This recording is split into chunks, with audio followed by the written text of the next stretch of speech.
While President Volodymyr Zelenskyy of Ukraine was on mid-air to South Africa on Wednesday, President Vladimir Putin-led Russia engaged the Ukrainian capital, Kyiv, like never before since the full-scale war began on February 24, 2022, with disastrous murderous rainy air bombardments, causing 10 deaths and over 80 people injured, with military intelligence suggesting that President Vladimir Putin may have launched the massive attacks on the Ukrainian capital as a calculated distraction to President Volodymyr Zelenskyy over his visit to South Africa, where Zelenskyy had planned to meet with representatives of civil, political and student communities from different Africa countries, a continent, it appears, Russia has built tighter relations with in recent years in the struggle for geopolitical supremacy against its rivals in the world powers like the US and France, which, Africa countries like Senegal, Chad, Mali, Burkina Faso, Ivory Coast, Niger, had cut military ties with France and expelled its troops. And some of the Africa countries like Chad and Niger have also expelled US troops and cut military ties with the White House, and they all,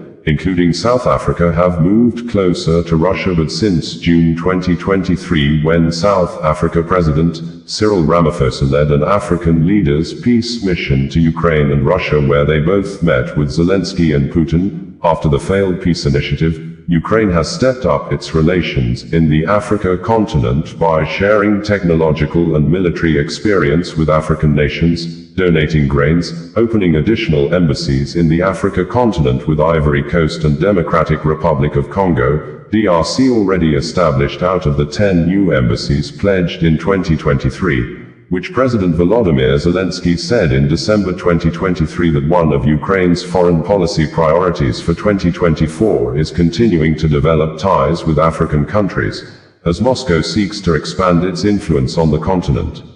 Zelenskyy, shortly after arriving in South Africa early morning on Thursday night, said he will cut short his visit in South Africa and return home due to the Russia air bombardments from Wednesday night till Thursday morning in Kyiv. Zelenskyy still held a planned meeting with the South African President, Cyril Ramaphosa, at the government's union buildings in Pretoria.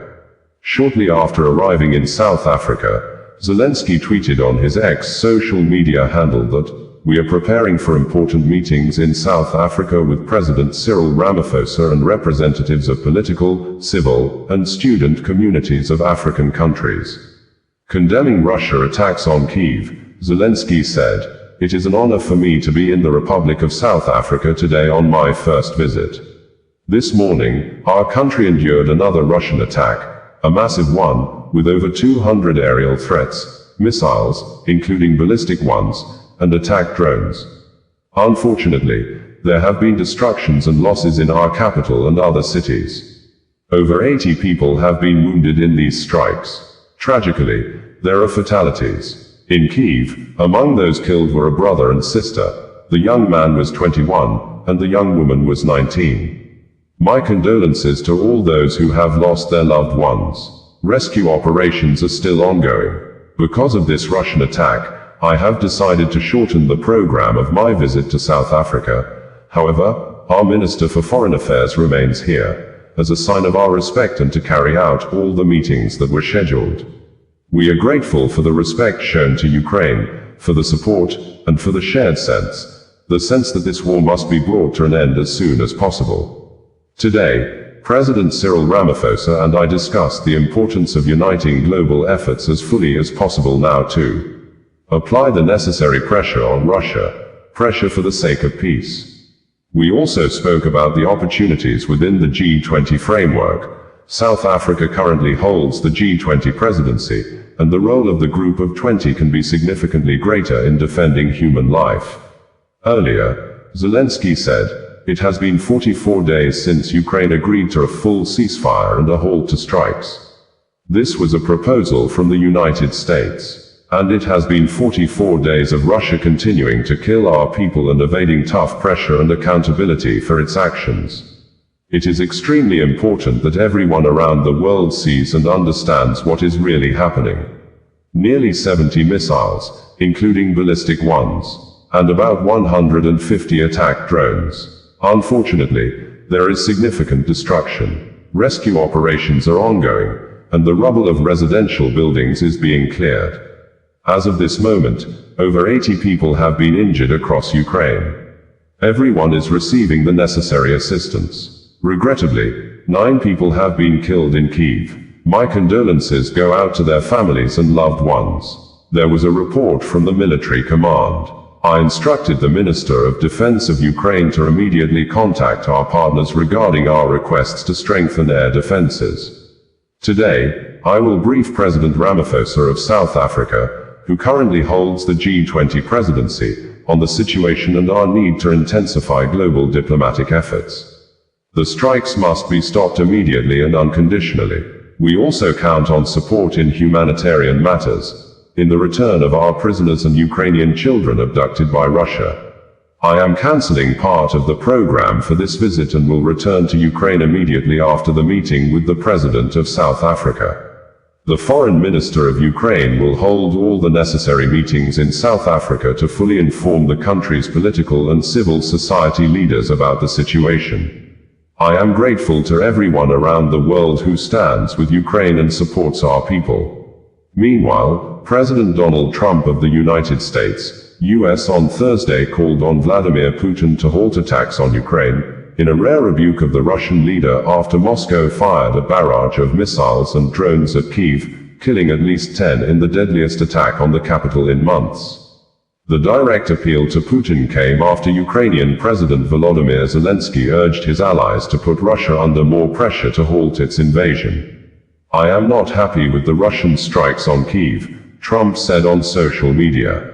Not necessary, and very bad timing. Vladimir, stop, he said. Let's get the peace deal done. Trump's envoy Steve Witkoff is due in Russia this week, where he is expected to hold talks with Putin on a possible deal, his fourth since Trump returned to the White House in January. Ukraine has been battered with aerial attacks throughout Russia's 3-year invasion, but deadly strikes on Kyiv, better protected by air defenses than other cities, are less common, according to AFP. The attacks threw more doubt on already fraught US efforts to push Russia and Ukraine to agree to a ceasefire, with Trump having lashed out at Zelenskyy this week for not being willing to accept Russian occupation of Crimea, annexed by Moscow in 2014.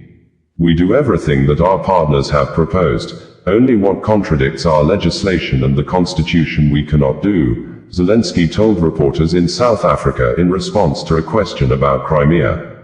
Zelenskyy also questioned whether Kyiv's allies were themselves doing enough to force Putin to agree to a full and unconditional ceasefire. I don't see any strong pressure on Russia or any new sanctions packages against Russia's aggression, Zelenskyy said, highlighting that Trump had previously warned of repercussions if Moscow did not agree to pause the fighting. The strikes must be stopped immediately and unconditionally, Zelenskyy said, calling Thursday morning's aerial assault one of the most sophisticated, most brazen, of the entire war.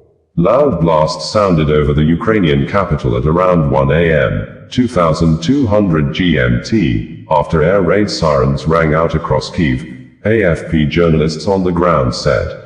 Rescuers on Thursday afternoon said 10 people were killed and 90 injured.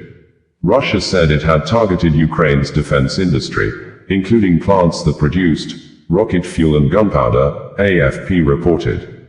We had reported that the Ukrainian president, Volodymyr Zelenskyy, has accused China government led by President Xi Jinping of helping Russia by thus allegedly sending the country's weapon production workers to Russia to be producing gunpowder, artillery, among other military weapons, the enemy neighboring country, Russia under President Vladimir Putin, are using to attack and destroy Ukraine. This, Zelenskyy confirmed that Russia attacked Kharkiv with ballistic missiles as Christians set to mark this year Good Friday, which do herald the celebration of Easter, just as the United States government through the Office of the Secretary of State, Marco Rubio, also on Friday said that if the war in Ukraine can't be stopped, the US will move on, because the US is not the cause of the war, and the North America country has been helping Ukraine since the start of the war, 3 years ago.